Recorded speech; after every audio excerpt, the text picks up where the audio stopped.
Hello everyone, this is Jordan from Kanen Coffee, and today we have a Breville Barista Espresso with us in the shop. And this one came in for a very rare reason. Reason being that the grooves on the portafilter, or where the portafilter goes in, pretty much the group head, is weirdly shaven off or to your machine.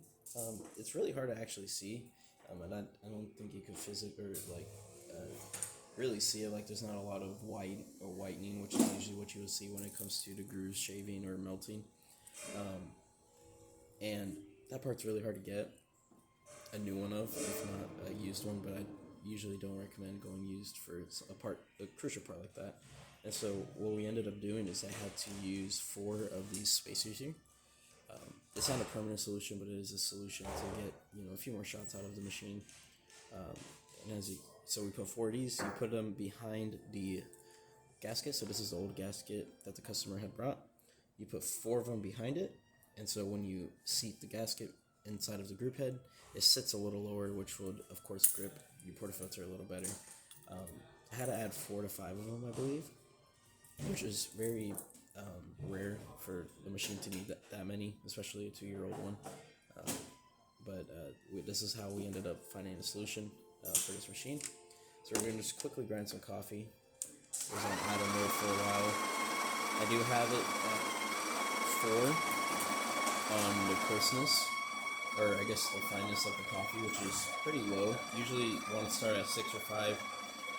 6 or 5 usually gets you an espresso grind. You could probably go a little less actually than 4. This is what we're using here, but this is just for example.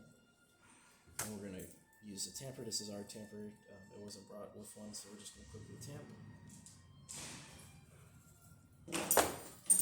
And then as you can see here, this is usually how much coffee you want in your portafilter after you tamp, so it's right at that groove where the basket starts to cut in, or kind of cut into, kind of like a bowl. So this is kind of the rim you want to go for. You can see all around that rim is right where the coffee's at. So that's how we calibrated this grinder. Of course, every bean grind's different, so you might have to recalibrate it when you bring it home. The one downside of this many spacers is that it might be hard to put the portafilter in sometimes, but as you start to brew, we're going to wait for the pre-infusion to finish, which is about 8 seconds of pre-infusion, then it ramps up the pump. And we should be able to get a pretty good shot out of it. So we see we're in the espresso range.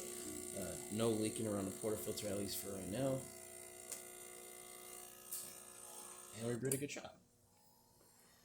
And of course, just to quickly test, we're going to test the hot water function, steady stream hot water, and of course steaming, which it'll take a little bit to start running. But we didn't do anything else to this machine. It's really hard. It's kind of a tricky repair to do, and it's usually not recommended due to having to use a used part, because you can't buy that filter ring online or anywhere really without it either being used or refurbished, which I don't personally recommend. Definitely be able to do shots on this machine once again. And we'll just turn this off.